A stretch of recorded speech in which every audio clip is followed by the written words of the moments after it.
का बेहद शुक्रिया। आप इस अहम खबर पर अपनी नजर बनाए रखें।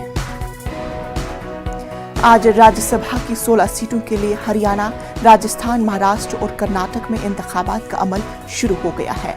राज्यसभा की 57 सीटों में से 41 सीटें पहले ही बिला मुकाबला मुंतखब हो चुकी हैं।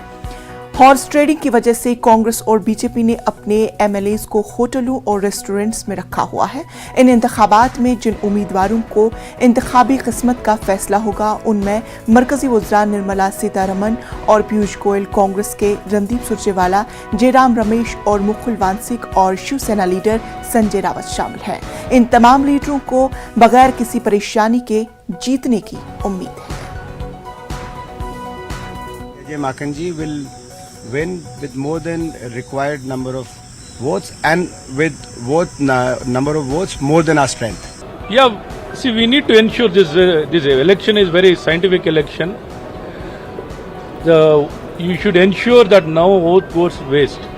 The transfer of votes should happen once there is a surplus. Once a person reaches a quota, we need to ensure not even a single point of vote is lost. He says by mistake. For his cooperation for the BJP candidate victory. So he says by mistake I entered.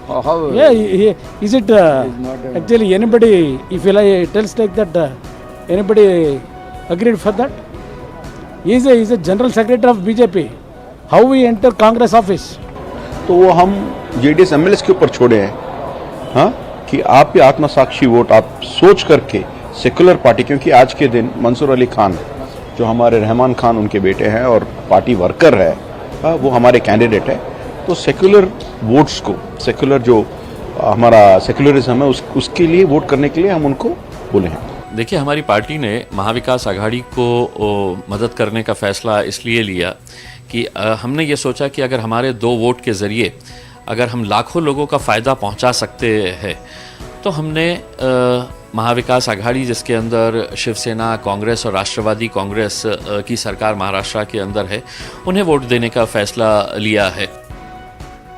Maharashtra में Rajya Sabha election में नवाब मलिक और अनिल देशमुख को vote करने की इजाजत दी गई है। BJP को शिकस्त देने के लिए एमआईएम ने महाविकास आघाड़ी को वोट देने का फैसला किया है। एमआईएम का कहना है कि हमारे सियासी नजरियात अलग है, लेकिन बीजेपी को शिकस्त देने के लिए शिवसेना को वोट करेंगे, जो महाविकास आघाड़ी का हिस्सा है।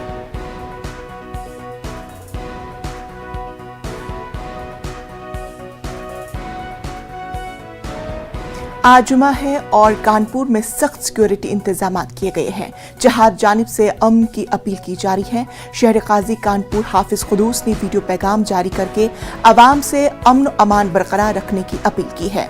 उन्होंने कहा है कि शरपसंद हालात को बिगाड़ने की कोशिश कर रहे हैं, पर अफवाहों पर ध्यान न दिया जाए। जेल में गिरफ्तार एक शख्स की मौत की खबर के बाद से लोगों में तशवीश पैदा हो गई थी, जिस पर शहर काजी ने पुलिस कमिश्नर से बात की। पुलिस कमिश्नर ने कहा कि जेल में किसी की मौत नहीं हुई है। ज़रूरी गुजारिश ये करनी है कि जो इस वक्त मुझे कुछ ऐसी अफवाहें फैल रही हैं जिसकी वजह से माहौल ख़राब होने का खतरा है। एक चीज़ तो ये कि जो जेल में कोई बच्चा मर गया है, उसका इंतकाल हो गया है, इस तरीके से कुछ खबरें लोग अफवाहें फैला रहे हैं। ऐसा कहीं कुछ नहीं। मैंने तहकीक किया है, ज्वाइंट जो है वो सीपी साहब से, वो बाकायदा गए हैं जेल, जा कर के देख के पूरी बात मालूमात करके तहकीकात करके उन्होंने आकर के मुझे बताया कि ऐसा कहीं कुछ नहीं है, ये सब महज अफवाहें हैं, कल के माहौल ख़राब करने की लोग कोशिश कर रहे हैं। तो मेरी गुजारिश है कि एक मामला तो ये हो गया, दूसरा मामला ये है कि बहुत से लोगों ने हवा उड़ा रखी कि कल बंदी है। किसी तरह की कहीं कोई बंदी नहीं है, खुदा का वास्ता देकर कह रहा हूँ। किसी को कुछ समझना हो तो मुझसे समझ ले, ज़िला इंतज़ामिया समझ ले, अपने शहर के बड़ों से समझ ले, मगर उसके कुछ पूछे हुए मोतबर ज़राए से इत्तला मिले मगर कोई फैसला न ले।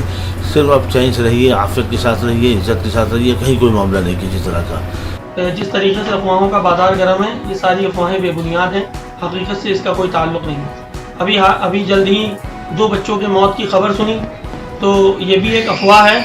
मैंने कमिश्नर साहब के ज़रिए जेलर से बात करी है, इसका हकीकत से कोई ताल्लुक़ नहीं है। वहाँ पर सब महफूज हैं और सब महफूज हैं वहाँ पर। और जिस तरीके से बंदी की काल चल रही है या बंदी का जो भी रूमर फैल रहा है, ये भी बेबुनियाद है, सब अफवाह है।